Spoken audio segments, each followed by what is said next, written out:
Shalom Bapak Ibu Saudara. Oke, puji Tuhan. Kita sama-sama tangkap pesan Tuhan buat kita semua, saya Bapak Ibu Saudara. Judul pesannya adalah rumah yang dibangun oleh Tuhan. Rumah yang dibangun oleh siapa? Apa yang dibangun oleh Tuhan? Wah, luar biasa. Ya udah, saya nggak usah khotbah kalau gitu. Pesan sudah tersampaikan maksudnya. Oke, kita buka Mazmur 127 ayat 1.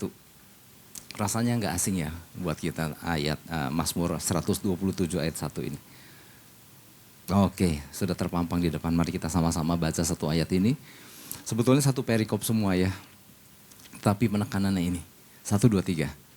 Nyanyian ziarah Salomo. Jikalau bukan Tuhan yang membangun rumah, sia-sialah usaha orang yang membangunnya. Jikalau bukan Tuhan yang mengawal kota, sia-sialah pengawal berjaga-jaga. Ya. Sedikit latar belakang tentang ayat ini Bapak Ibu Saudara. Sebetulnya Mazmur 127 adalah rangkaian ya dari beberapa mazmur yang lain.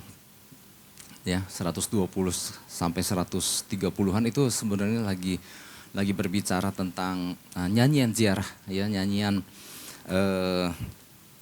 dilantunkan ketika bangsa Israel hendak pergi ke Yerusalem, hendak pergi naik ke Bukit Sion. Ya, beribadah ya dalam setahun beberapa kali bangsa umat Israel ya dari mana-mana datang ke sana gitu ya. Jadi sebuah perjalanan yang gak mudah apalagi pada waktu itu. Ya. Nah, Bapak Ibu Saudara, mereka melantunkan lagu itu.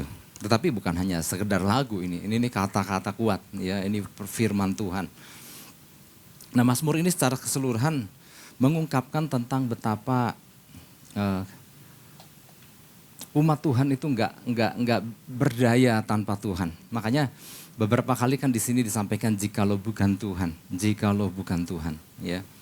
Jadi kalau bukan Tuhan yang terlibat di dalam misalnya membangun rumah, jikalau bukan Tuhan yang terlibat di dalam mengawal kota, ya. Jikalau semua enggak melibatkan Tuhan, maka di situ ada beberapa kata sia-sialah, ya. Jadi sambil mereka melantunkan lagu ini, mereka lagi mengagungkan Tuhan sesungguhnya. Jadi betapa mereka butuh Tuhan, ya. Tuhan buat mereka adalah segala-galanya, ya. Dia yang membuat berhasil segala usaha yang dilakukan. Ya. Jadi kalau kita lihat Bapak Ibu Saudara, karena saya udah baca semua, nanti Bapak Ibu Saudara kalau mungkin besok atau selanjutnya dibahas oleh rekan-rekan pengkhotbah lain, di situ kan ada dibahas nanti ayat 2, ayat 3, ternyata gini. Di dalam pembangunan yang dilakukan, semua harus melibatkan Tuhan, ya. Jenis-jenis apapun yang dibangun, ya. Dari dalam hal membangun rumah, dalam hal keamanan, dalam hal mencari nafkah, kalau kita lihat satu persatu, semua melibatkan Tuhan. Di dalam hal mempersiapkan generasi selanjutnya, semua membutuhkan campur tangan Tuhan. Di dalam apabila nggak melibatkan Tuhan, maka di situ dikatakan sia-sialah. Ada yang menarik dari kata sia-sia. Sia-sia artinya percuma. Ya, di dalam bahasa Ibraninya syaf pakai v, syaf. Nah, syaf itu artinya gini, nggak berguna, nggak bernilai. Ya, totally nothing, worthless, nggak ada harganya.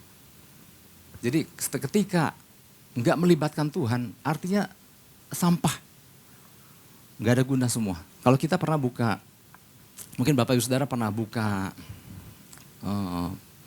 tempat penyimpanan lama, gudang, ya lagi beberes rumah gitu kan.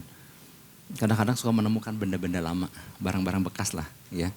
Entah lagi bongkar lemari, ada baju-baju yang udah gak kepake gitu ya. Tetapi waktu kita mulai buka-buka lagi, kadang-kadang gini, masih bagus, lumayan gitu ya. Ternyata, wah model sekarang ternyata balik lagi. Ya modelnya udah lama ini ternyata sekarang lagi hits lagi gitu. Pakai gitu ya. Karena kita menemukan sesuatu yang ini masih bernilai gitu. Meskipun barang lama, barang bekas, udah usang gitu ya. Nah, artinya itu bukan sia-sia. Masih menemukan nilai di situ. Tetapi yang dimaksud dengan syaf di sini, nggak ada nilai. Jadi apabila nggak melibatkan Tuhan di dalam proses apapun yang kita bangun, cuma sekedar sampah, nggak ada nilai apa-apa, sia-sia semua. Ya. Jadi dari Mazmur ini kita bisa menemukan tadi ya minimal 4 hal tadi ya, nanti itu poin-poinnya bisa baca sendiri. Nah, Salomo mengakui bahwa sekalipun dia seorang raja yang memiliki kekayaan dan kuasa untuk membangun rumah atau bait sebesar semegah apapun, akhirnya dia menyadari bahwa iya ya, ternyata kalau nggak melibatkan Tuhan, semua sia-sia apa yang dia bangun. Salomo terkenal dengan membangun istana kediaman, bukan istana pemerintahannya, ya, istana raja. Dia terkenal dengan itu. Kalau kita baca, kalau Bapak Ibu Saudara pernah baca bagaimana Salomo membangun istananya, wow, itu luar biasa. Ya, nanti di bagian dalam saya jelaskan. Dan Salomo terkenal dengan membangun apa? Bait Allah. Luar biasa pula dibangun. Di situ dia, apapun dia rela untuk libatkan, untuk keluarkan demi untuk terjadinya bangunan itu, bangunan yang luar biasa itu. Tetapi akhirnya Salomo sehebat apapun dia, akhirnya menyadari kalau Tuhan nggak terlibat, sia-sia semuanya. Kalau bukan Tuhan, ya, dia bisa membangun bait Allah sedemikian luar biasa. Kalau Tuhan nggak mau hadir, juga mau apa dia? Tapi waktu itu kita bisa melihat bagaimana waktu peresmian daripada bait Allah, Tuhan hadir luar biasa. Di situ Salomo menyadari bahwa kalau bukan Tuhan yang isi, maka itu hanya sebuah gedung belaka, nggak ada apa-apanya. Tapi karena Tuhan hadir, maka menjadi sesuatu yang luar biasa. Ya. Jadi Israel mengalami masa kejayaan ketika dipimpin oleh Salomo sebagai raja. Karena Daud lebih banyak di dalam perjuangan, ya. Daud lebih banyak menghabiskan waktunya di peperangan, ya, hidup di masa perjuangan lah istilahnya, ya. Sedangkan Salomo hidup di masa damai setelah ayahnya Daud, ya. Dia bangun hal-hal yang luar biasa tadi, istananya, bait Allahnya, kemudian juga terkenal kalau kita baca di kisah riwayat Salomo, dia membangun ada 3 kota pertahanan. Nah, ini yang salah satu yang terkenal, ya. Dia membangun 3 kota pertahanan disebut Hazor. Dia membangun kota pertahanan yang disebut Geser, dan dia membangun kota pertahanan yang disebut Megiddo. Wow, ini luar biasa. Artinya dia mengerahkan segala apa yang dia miliki sebagai seorang raja yang berkuasa untuk membangun kubu-kubu pertahanan yang terkenal tadi. Dan dia menyadari kalau bukan Tuhan, itu hanya menjadi sebuah kubu biasa, kota biasa. Jadi dia menyadari bahwa ya ampun betapa butuh Tuhan. Bukan semata-mata bangunan yang ditumpuk-tumpuk batu. Bapak Ibu Saudara, kalau nanti ada kesempatan lihat ke sana, datang ke sana, ya. Terus kita ya nanti ada waktunya Tuhan. Itu yang namanya zaman dulu Bapak Ibu Saudara. Zaman sekarang aja buat mengangkut batu seukuran bis aja, itu gak mudah. Dan zaman dulu orang numpuknya pakai apa itu? Dan Salomo bangga dengan jadinya bangunan-bangunan megah tadi. Tapi dia menyadari kalau bukan Tuhan campur tangan, gak ada apa-apanya.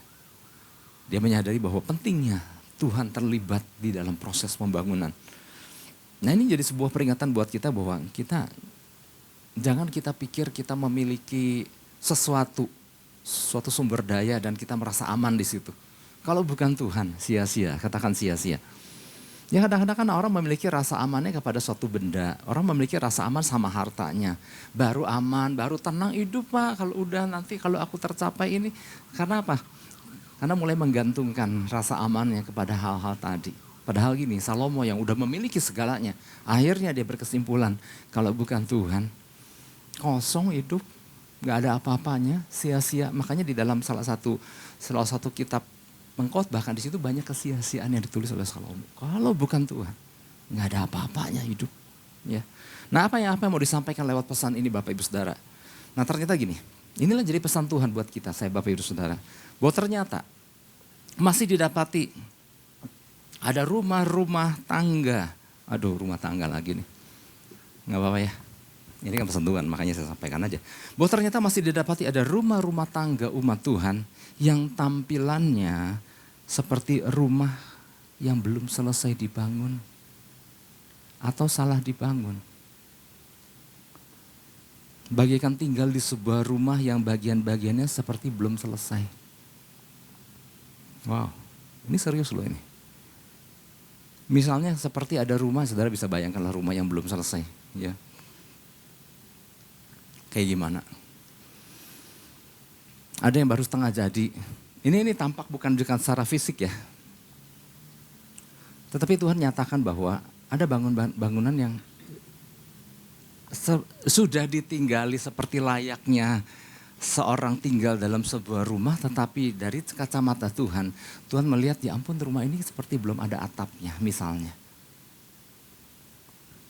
Oh rumah ini seperti masih melompong sekali, ya nggak ada pagernya, nggak ada bagian ruangan ininya, jadi kayak bangunan belum jadi. Nah ini kan menyedihkan Bapak Ibu Saudara. Artinya gini, sebuah peringatan. Wow, Tuhan lagi ngasih tahu. Sedangkan kita paham lah ya bahwa untuk seseorang tinggal di dalam sebuah rumah, ini bukan soal berapa mahal, berapa murah. Tapi seseorang untuk tinggal di dalam semua rumah kan tujuan tinggal di rumah kan tempat berteduh kan. Yang namanya house itu kan bangunan 4 sisi istilahnya dengan ada atap dan ada mungkin pembagian ruangan yang sederhana. Itu udah rumah disebutnya. Tapi kalau Tuhan melihat, ada bangunan-bangunan yang kayak bukan gak lengkap dalam arti, wah kurang barang ini, enggak, bukan itu. Ada bagian-bagian pentingnya yang ternyata enggak ada. Atap itu bagian penting. Hujan itu bisa turun kapan aja. Panas terik itu kayak sekarang di musim kemarau ini, itu bisa terjadi kapan aja. Dan kita butuh atap itu. Nah tapi ini kan bukan berarti secara literal, secara fisik. Secara jasmani bukan. Tuhan melihat bangunan-bangunan yang gak lengkap terbangun. Di sini kita diingatkan untuk melibatkan Tuhan dalam seluruh proses pembangunan rumah tangga kita. Dimulai dari semula, dari sejak awal maksudnya. Ya. Apa sih yang diperlukan di dalam seseorang membangun sebuah rumah? Ya misalnya ya, ini kan misalnya membangun kan dari awal kan memang pesannya adalah jikalau bukan Tuhan yang membangun. Nah oke, ini proses pembangunan. Apa sih yang dilakukan pertama kali ketika orang membangun? Kan terancang dulu kan, didesain dulu. Ada desain yang rumit, ada desain yang simpel. Tapi itu pun apapun ya, jenis, tipe, modelnya itu adalah sebuah standar rumah. Itu ada seharusnya di situ. Melibatkan seorang arsitek kalau zaman sekarang. Dan kemudian dalam proses pembangunannya dibutuhkan seorang ahli pembuat bangunan. Ya. Ada kontraktornya gitu istilahnya. Dan kemudian si kontraktor itu membangun tepat seperti desain yang telah dirancang si arsitek itu. Jadi membangun berdasarkan blueprint. Ya istilah blueprint ini, siapa tahu blueprint? Sekitar 50-an lah berarti umur. Zaman sekarang kan udah gak ada blueprint ya, gak pakai blueprint ya. Dulu karena cetaknya mesti pakai bahan yang itu, akhirnya keluarnya biru gitu kan. Sekarang print komputer juga jadi. Cuman istilah itu masih dipakai, blueprintnya. Nah kemudian dibangun mengikuti tepat seperti arahan si desainan daripada si arsitek. Kayak inilah, kayak Nuh lah. Nuh kan disuruh bangun bahtera. Kemudian apa? Tuhan udah kasih tahu, dia arsiteknya kan. Nuh, buatlah bahtera ukuran sekian hasta kali sekian hasta, tinggi, lebar, panjang. Dan pembagiannya, dan kemudian bagaimana nutupnya, itu kan semua dikasih tahu sama Tuhan secara detail. Buatlah dari bahan kayu tertentu. Nah tinggal Nuh membangun dikatakan di Alkitab tepat seperti apa yang diperintahkan Tuhan. Nah ini kayak gini lah maksudnya.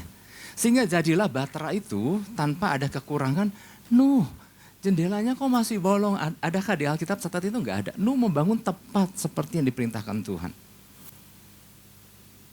Karena Nuh, si bahtera itu akan berhadapan dengan hujan dari segala sisi yang akan turun untuk sekian waktu lamanya. Dan bahtera yang dibangun Nuh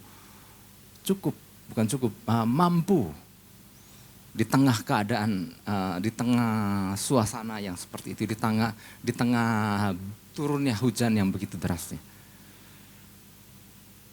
Artinya dia membangun tepat seperti, nah ini pesan ini adalah gini, kok ada yang bangun gak tepat seperti yang sudah seharusnya dirancangkan gitu maksudnya. Nah Tuhan adalah arsitek, Bapak Ibu Saudara, dialah perancang, dialah master design. Ya, dari sejak awal, dari sejak kitab Kejadian dia sudah rancang itu semua. Ya. Bahwa rumah tangga yang dimaksud Tuhan adalah seperti yang Tuhan udah rancangkan di awal. Ya, Kejadian 1 ayat 28. Ya. Allah memberkati mereka, lalu Allah berfirman kepada mereka, beranak cuculah, bertambah banyak, penuhilah bumi, berkuasalah atas segala ikan-ikan di laut, burung-burung di udara, atas segala binatang yang merayap di bumi. Nah itulah sebabnya Bapak Ibu Saudara penting bagi kita sebagai orang percaya untuk membangun rumah tangga sesuai dengan desain agungnya Tuhan. Makanya kelas bimbingan pranikah ini sebenarnya kelas yang gak gampang. Karena gini, membawa sepasang anak Tuhan untuk mulai membangun dari awal mengikuti desain dan polanya Tuhan. Bukan sesuatu yang mudah loh. Karena apa? Si anak udah hidup bahasa 20-30 tahunan dengan sebuah pola yang sudah terekam sama dia. Dan kemudian pada saat dia bersama orang lain mau nikah, harus ngikuti pola yang sesuatu yang ya saya berharap bahwa pola yang dia udah hidupi udah sesuai. Tinggal buat dia gampang, bukan gampang, nggak terlalu sulit. Tetapi kadang-kadang buat pasangan yang mau menikah kadang-kadang melihat sesuatu, wow, sesuatu yang berbeda. Dan pilihannya ada lagi nih, apakah aku akan ikut seperti yang Tuhan inginkan, seperti yang Tuhan desainkan, atau aku mau ngikuti pola lamaku, atau mau pola baruku sesuai yang aku inginkan dengan pasangan baruku, tanpa melibatkan apa yang pola yang Tuhan sudah rancangkan. Seperti kayak gampang. Tapi butuh sebuah determinasi. Aku mau membangun sesuatu seperti yang Tuhan desainkan buat aku. Artinya kan perlu sebuah effort, perlu sebuah tekad. Dan percayalah, mengikuti pola yang Tuhan sudah tetapkan. Kayak Nuh aja gak gampang bangun bahtera itu. Tetapi lihat hasilnya loh. Ketika badai misalnya ya, hujan segede apapun dari atas, dari bawah. Itu mampu loh buatan Nuh itu. Tapi kenapa mampu? Kenapa? Dia buat sesuai pola yang Tuhan sudah tetapkan. Misalnya gini Bapak Ibu Saudara, ini penjelasannya panjang lebar.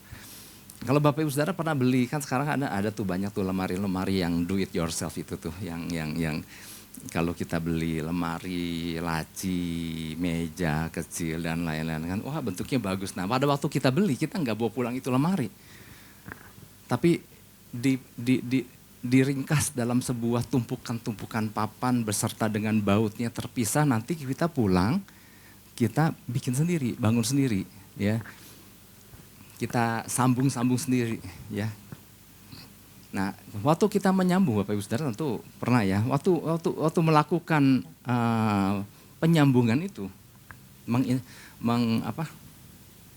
di assembly, dia apa sih? Jahilah, so Inggris, apa sih bahasa Indonesianya? Pokoknya waktu dirakit, ya ampun, terus kan ngikutin satu pola instruksi kan, kertas itu kan. Itu kertas dibuat begitu, si perancangnya tuangkan sesederhana mungkin supaya sampai oma-oma sekalipun gitu ya, istilahnya bisa ngikutin gitu. Nah tinggal kita yang baru beli, kan dikit-dikit kan lihat kan gitu. Ini bautnya yang A, yang B nyambungnya ke sini gitu kan ya. Semua ngikutin sehingga apabila kita ikutin persis sesuai instruksi, jadilah itu meja, jadilah itu lemari. Seperti itulah gambarannya. Jadi Tuhan gak kasih, bukan ini gak lagi main teka-teki sama Tuhan, ayo bikin siapa yang bisa, enggak, Tuhan tuangkan itu, bagian kita adalah yuk ikutin sesuai dengan apa yang Tuhan ingin. Ya, yang Tuhan sudah rancangkan. Ya, oleh sebab itu mari Bapak Ibu Saudara. Boleh gak kita lakukan itu semua, install itu, rakit itu tanpa ngikuti instruksi? Boleh aja, mau kita. Cuman jadinya beda. Ya. Kalau Anda udah hafal luar kepala, wah ini mah udah sering. Ya silakan aja kalau memang udah hafal. Tapi kalau belum hafal, yuk ikuti langkah-langkahnya. Maka kita akan lihat, wah jadi juga bikin meja. Ya, jadi juga nih lemari. Oleh sebab itu mari, beberapa prinsip yang harus kita pahami berkaitan dengan pesan Tuhan ini. Agar apa? Agar setiap proses pembangunan dan proses renovasi, ada yang menarik di sini. Jika bukan Tuhan yang membangun. Ternyata kata membangun itu Bapak Ibu Saudara adalah banah. Banah itu bukan cuma sekedar, banah itu bukan hanya tentang membangun dari awal. Tapi banah itu berarti bukan hanya to build, tetapi to rebuild. Banah juga berarti to repair. Kan ada yang memang, kan ada rumah tangga baru yang mau dibangun baru kan. Itu dikatakan to build, mau bangun rumah tangga. Tapi Pak, gimana dengan kami yang udah berjalan sekian tahun, belas dan sekian puluh tahun? Oh ya, banah ini sama. Jikalau bukan Tuhan yang merepair, jikalau bukan Tuhan yang merenovasi, jikalau bukan Tuhan campur tangan di dalam memperbaiki, proses memperbaiki. Jadi ternyata kata banah itu adalah mau bangun baru kek, mau memperbaiki kek. Adalah pakai kata banah. Artinya, atau yang menarik di sini, kata banah adalah ketika kita mungkin itu terjadi, udah terbangun dengan baik. Tetapi belum berdasarkan apa yang Tuhan kehendaki. Nah kata banah juga, to establish. Ya. To establish a God's family. Mungkin ada keluarga yang belum berdasarkan Tuhan. Tetapi waktu kita melakukan banah, baru kita melandaskan semua itu dengan dasar yang kokoh, yaitu kebenaran firman Tuhan. Sama pakai kata banah. Ya, jadi beberapa prinsip harus kita pahami berkaitan dengan pesan ini agar proses pembangunan tadi, yang banah tadi, ya, kali ini melibatkan desain seperti yang Tuhan kehendaki. Sehingga jangan lagi Tuhan menyampaikan pesan, ya ampun bangunannya kok kayak nggak lengkap gini sih gitu ya. Tuhan lagi ngasih tahu. Cuaca dalam tanda kutip. Makanya gini kan di Alkitab kan dikatakan hujan, angin, banjir. Ketika datang melanda sebuah rumah. Nah bayangkan Bapak Ibu Saudara, ketika ternyata rumah itu nggak ada atapnya. Ketika rumah itu belum lengkap. Apa yang terjadi? Ketika batra itu masih copot sebagian belum terpasang, sebagian tertentunya. Maka apa yang terjadi? Maka terjadi bukan kerusakan ya. Ya sesuatu yang ujungnya kehancuran. Apa yang harus kita lakukan? Yang pertama, rumah tangga yang kita bangun adalah sebuah proyek besar yang Tuhan mau kita membangunnya dengan serius. Rumah tangga yang kita bangun adalah sebuah proyek besar yang Tuhan mau kita membangunnya dengan serius. Bayangkan di dalam proses, di dalam pengajaran kelas bimbingan pranikah, saya merasa terbeban sekali, tetapi kadang-kadang yang terbeban itu cuma saya aja. Pak Ishak ngomong apa sih gitu ya. Bayangkan dalam tempo beberapa bulan mau membangun sesuatu yang dahsyat. Kalau enggak kita benar-benar serius dan berpunya tekad untuk benar-benar pengen tahu nih apa sih yang Tuhan inginkan. Akhirnya saya cuma ngomong aja gitu ya. Tetapi enggak, tetap makanya gini kan. Makanya kalau ada yang bilang, Pak Ishak mah galak ngomongnya, ya gimana enggak galak. Lagi menanamkan sesuatu dalam tempo singkat, kamu harus ngerti gitu. Oke, ya udah kembali lagi. Yang pertama, rumah tangga yang kita bangun adalah sebuah proyek besar yang Tuhan mau kita membangunnya dengan serius. Mazmur 127 ayat 1 di bagian A-nya aja lah. Ya, di sini dikatakan jikalau bukan Tuhan yang membangun rumah, sia-sialah usaha orang yang membangunnya. Kalau Tuhan gak dilibatkan di situ, maka semuanya dikatakan syaf. Ya, worthless. Nah, ada yang menarik di sini Bapak Ibu Saudara. Satu kata yang saya mau ambil jikalau bukan Tuhan yang membangun rumah. Ya, rumah dalam bahasa aslinya bait. Baitnya pakai ye, bait. Nah, kata bait di sini secara standar ya, arti kata bait bisa berarti rumah yang berbentuk secara fisik. Itu bait. Ya, ada temboknya, ada tiangnya, ya ada fondasinya, ya. Meskipun fondasi masing-masing wilayah itu berbeda. Ada atapnya, ada pembagian ruangannya, itu baru namanya bait. Ya. Nah ternyata bait itu ternyata bukan cuma sekedar arti fisik jasmani aja. Bukan cuma sekedar soal tadi kan, sebuah bangunannya ada fondasi, atap, dinding, ya, dan pembagian ruangannya. Ternyata ya itu bukan hanya sekedar house kita sering dengar. Tetapi bait juga berbicara soal home. Ya, home itu nggak kelihatan bentuk fisiknya. Sesuatu yang lebih dari sekedar bangunan ternyata home ya. Bukan sekedar bangunan yang memiliki atap dengan pembagian ruangan di dalamnya, tapi melibatkan home itu adalah orang-orang yang tinggal di dalamnya. Apakah ada relationship satu dengan yang lain di dalamnya? Kalau nggak ada, itu cuma sekedar house, bukan home. Kalau home itu ada relationship di dalamnya, ya. Ada Pak, relationship Pak, yang satu main gadget di mana, di kamar apa, yang satu main gadget di kamarnya sendiri, oh itu nggak ada relationship. Dia lagi berhubungan dengan dunia luar. Apakah, nah home itu gini, apakah ada relationship satu dengan yang lain di dalamnya, atau adakah itikat baik dari orang-orang yang tinggal di dalamnya untuk turut terlibat di dalam proses yang berlangsung hari lepas hari di dalamnya, sesuai dengan blueprint yang telah didesain sama Tuhan sebelumnya. Nah ini untuk terjadinya sebuah home itu perlu keterlibatan masing-masing anggotanya untuk turut serta semuanya. Sebagian apa semuanya? Semuanya di dalamnya. Itu baru home. Bait itu berbicara home juga. Jadi kata yang paling tepat untuk home di dalam bahasa Indonesia adalah bukan cuma sekedar bangunan rumah, keluarga ternyata atau rumah tangga. Meskipun banyak keluarga yang ada relationship dalamnya, tetapi seharusnya home itu adalah bicara soal rumah tangga. Ya. Nah untuk memahami hal ini kita pertama-tama harus menyamakan dulu persepsi tentang baitnya tadi. Ya, tentang kata bait. Kata bait kan tadi mencakup semua jenis bangunan loh Bapak Ibu. Ya, semua bangunan yang dibangun untuk diisi orang di dalamnya itu namanya bait. Mau yang di dalamnya nanti satu orang, mau yang di dalamnya nanti sebuah keluarga, mau yang di dalamnya, jadi gini kategori bentuk dulu. Mau yang satu lantai, satu kamar, dua lantai, sekian lantai itu namanya bait. Mau yang fungsinya untuk satu orang, itu bait. Mau yang isinya satu keluarga, itu bait. Yang mau isinya hanya tempat ibadah, itu namanya bait. Yang isinya diisi oleh raja dengan pemerintahannya, itu bait. Mau yang isinya sesuatu yang luar biasa, apapun lah namanya, itu namanya bait. Jadi artinya bait adalah segala bentuk bangunan. Dan kata tadi, jikalau bukan Tuhan yang membangun bait, sia-sialah. Jadi jikalau bukan Tuhan yang terlibat, worthless, semuanya nggak ada nilai. Ya. Jadi artinya gini, semua pembangunan bait adalah penting. Adalah apa? Penting. Ya. Namun pada prakteknya di zaman Salomo hanya bait-bait tertentu yang Salomo anggap penting,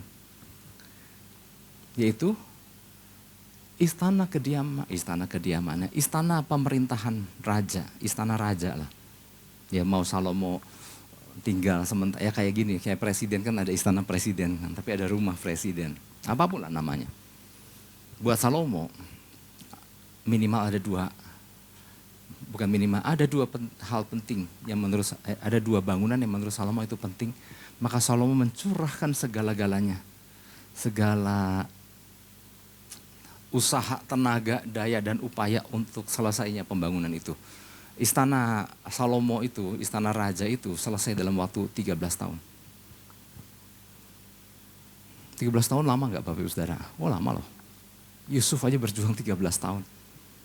Tapi ini lagi bangun sesuatu yang luar biasa selama tempo 13 tahun. Dan dikatakan di dalam 1 Raja-Raja pasal 7 jadilah itu bangunan istana itu.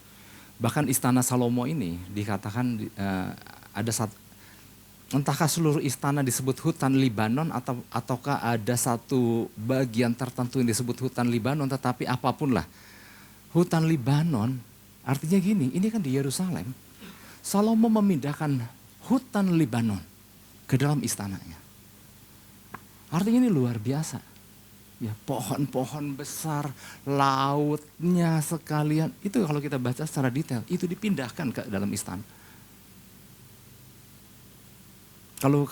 Kalau kita membayangkan sebuah tempat hiburan yang ada tempat-tempat hiburan, tempat main anak-anak di mana dia mengambil sebuah tema hutan, mengambil sebuah tema kota, mengambil tema apapun, artinya dia lagi menjiplak aslinya dan dia bawa ke situ ke lokasi tempat permainan anak-anak itu.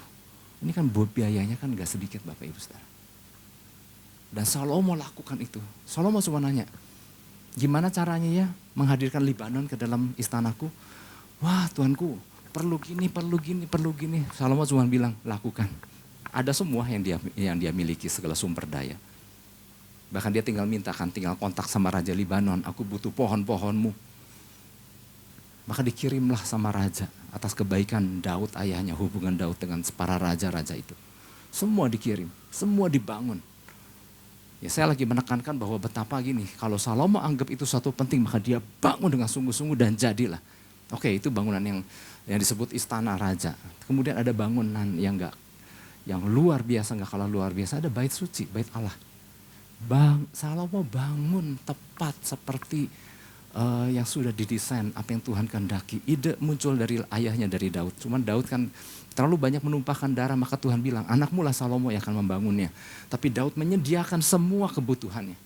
Itu bangun bait Allah itu, memang dia ikuti. Kalau itu ada bagian-bagian yang perlu disalut dengan emas, pakai emas beneran. Emasnya dari mana? Daud menyediakan semuanya itu. Dan memang karena Salomo adalah raja yang terkemuka di masanya ini, maka banyak upeti-upeti pula dari berbagai raja diberikan. Dan Salomo berikan semua itu untuk pembangunan sampai terjadinya rumah Tuhan. Wow, ini luar biasa sekali Bapak Ibu Saudara. Butuh 4 tahun membangun fondasi bait Allah. Butuh 7 tahun untuk membangunnya. Total 11 tahun membangun bait Allah. Dan Salomo tuangkan semuanya apa yang dibutuhkan.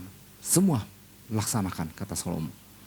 Dan bukan hanya itu, pada waktu peresmian Tuhan lawat, Tuhan hadir. Sehingga kemuliaan Tuhan begitu luar biasa. Dan Salomo menyadari, ya ampun, kalau bukan Tuhan, sia-sialah semuanya. Cuman sayangnya gini, dari sekian definisi yang dimaksud dengan bait, hanya 2 yang Salomo pikir itu sangat penting. Dan bayangkan kalau seseorang anggap itu penting dan melibatkan Tuhan di dalamnya, dahsyat Bapak Ibu Saudara, katakan dahsyat. Hanya sayangnya Salomo tidak menganggap bangunan rumah tangganya adalah sesuatu yang penting. Padahal kalau Salomo ngerti tentang bait, ada satu bait yang diisi oleh keluarga. Kalau dia bangun dan dia punya tekad, apa yang dibutuhkan untuk terjadinya sebuah bangunan rumah tangga. Maka sama halnya, Salomo pernah mengerahkan seluruh daya, upaya, tenaga dan segala apapun yang dia miliki untuk terjadinya bangunan rumah tangga.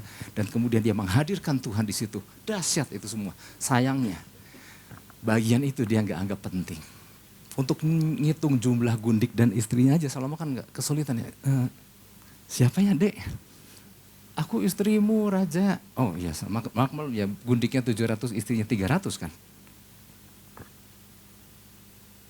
Dan dia akhirnya condong kepada Allah istrinya. Bagian ini dia nggak anggap penting. Maka mungkin di dalam pemandangan mata Tuhan, bangunan itu, rumah tangga yang ada isinya keluarga, mungkin. Jangan-jangan Tuhan melihat Salomo, ini kayak bangunan kayak belum jadi nih gitu. Kayak zaman sekarang aja, itu kan zaman Salomo. Kalau zaman sekarang Bapak Ibu Saudara sama, waktu kita mau membangun sesuatu, kita melibatkan arsitek. Kalau kita punya sumber daya yang agak lumayanan, panggil arsitek terkenal. Rancang, aku pengen begini, dan dia tuangkan. Panggil ahli rancang bangun, ahli pembuat bangunan. Untuk apa? Untuk membangun tepat seperti yang dia rancangkan. Gak sedikit kan orang di zaman sekarang melakukan itu. Demi untuk apa? Tercapainya sebuah pembangunan karena dia anggap penting. Sesuatu yang dianggap penting akan menjadi sesuatu yang hasil yang luar biasa. Nah tapi sayang juga sama dengan zaman Salomo, sayangnya maksudnya gini. Mudah-mudahan, harusnya orang percaya bukan cuma menganggap hal-hal bangunan-bangunan itu aja penting, tapi rumah tangga juga ada sesuatu yang penting, katakan amin. Tapi Tuhan lihat, ada bangunan-bangunan yang belum lengkap, yang gak dibangun sesuai dengan rancangan yang Tuhan telah desainkan.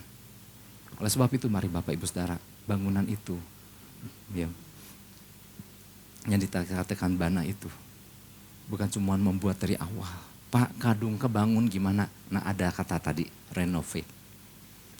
Perbaiki. Tepat seperti yang Tuhan inginkan. Dan untuk memperbaiki kan gak mudah. Ya. Merenovasi itu gak mudah, tetapi apa? Yang penting adalah butuh tekad. Butuh apa? Tekad. Kalau gak punya tekad, kalau gak menganggap itu sesuatu yang penting, susah. Salomo juga nggak terlalu punya tekad. Dia punya semuanya yang dia miliki, tapi nggak terlalu punya tekad untuk hal yang rumah tangga itu. Maka nggak jadi pula. Ini bukan soal seberapa kaya dan seberapa enggak seorang Salomo atau siapapun. Yang penting tekad. Kan definisinya kan sebuah bangunan mewah kan nggak disebut mewah.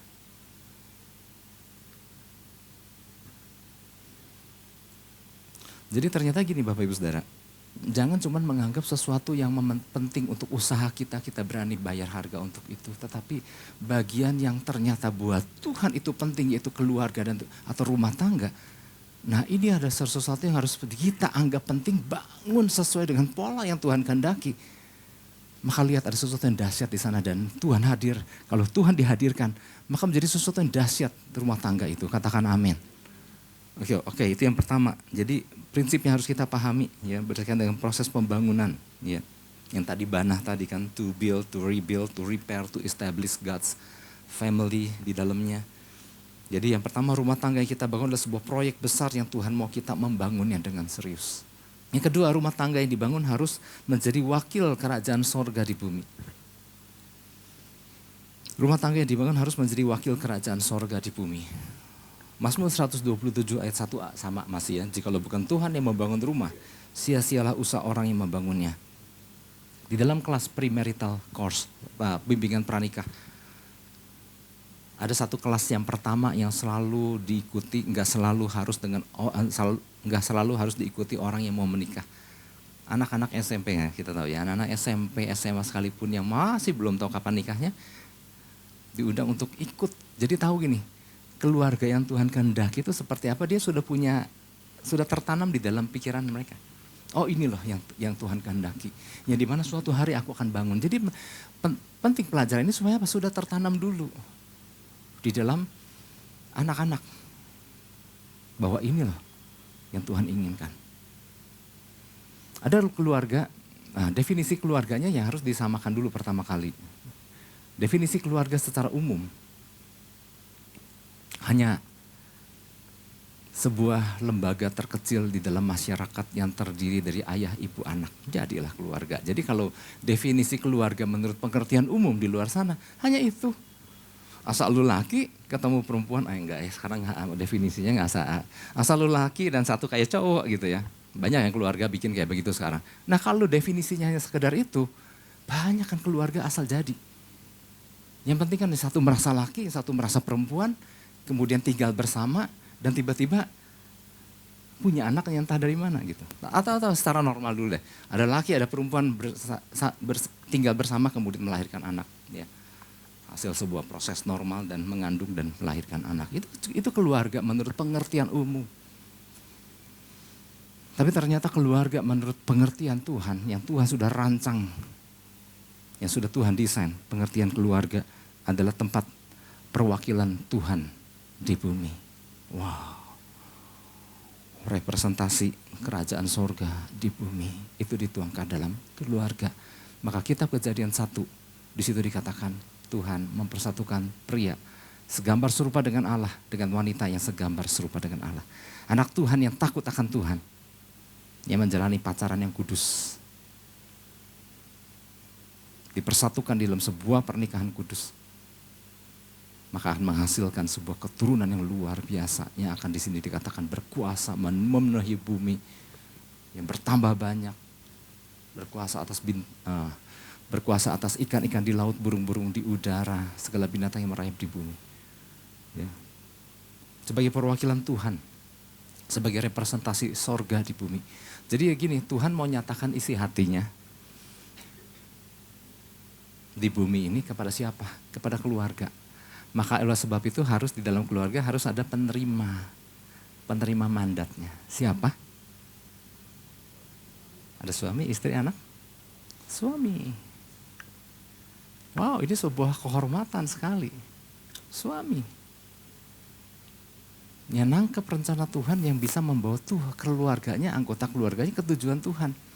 Tempat representasi surga di bumi, namanya keluarga.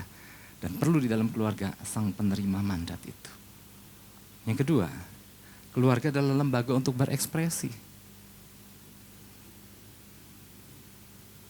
Kapan Bapak Ibu Saudara terakhir tersenyum dengan pasangannya? Yang ada itu pertanyaan lama ya. Ekspresi kerajaan surga, ada kasih, ada cinta, ada kerjasama, ada tanggung jawab, ada perhatian, ada kesetiaan di dalamnya.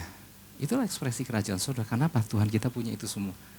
Nah, di dalam rumah tangga itu ada ekspresi itu Bapak Ibu Saudara. Itu keluarga seperti yang Tuhan kehendaki. Terus keluarga adalah sarana pendidikan yang pertama dan terutama. Jangan terburu-buru nyalahin sekolahan, jangan terburu-buru nyalahin sekolah minggu. Karena keluarga seharusnya anak itu keluar dari rumah, sudah dididik sama papa dan mamanya. Kemudian ada keluarga adalah tempat untuk menghadirkan suasana sorga di bumi. Keluarga, datanglah kerajaanmu, jadilah kehendakmu di bumi, di keluargaku seperti di sorga. Jadi perlu apa? Imam.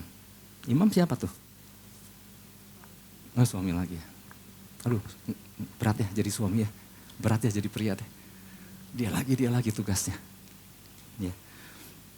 Nah, kita sudah belajar banyak apal tentang pelajaran menghadirkan sorga di 7 lingkup pengaruh, 7 spheres di bumi, di marketplace. A, B, C, D, E, F, G, H, di mana masing-masing diwakili oleh bidang yang kita tekuni di marketplace, entahkah di bidang apa. Ya, semua diawali dengan huruf abjad. Itu ada pelajaran tersendiri lah, pasti sudah ambil. Nah, di situ kan kita nangkep, wah betapa saya harus menghadirkan sorga di bidang yang sedang saya lakukan di marketplace. Betul. Dan Bapak Ibu Saudara, saya melihat anak-anak Tuhan yang begitu luar biasa. Menghadirkan sorga di bidang, setiap bidang yang dipercayakan di marketplace di luar sana. Tapi saya cuma mau katakan gini, jangan lupa ya. Menghadirkan sorga, di mana? Di rumah sendiri. Kadang-kadang gak sedikit ditemukan ya. Kalau betul-betul ya komitmen kita di dalam pelayanan sama dahsyatnya udah jangan diragukan. Sungguh-sungguhnya orang percaya itu luar biasa. Tapi saya cuma ingatkan aja, jangan lupa ya waktu pulang ke rumah, kesungguhan itu tetap harus lakukan di rumah kita sendiri.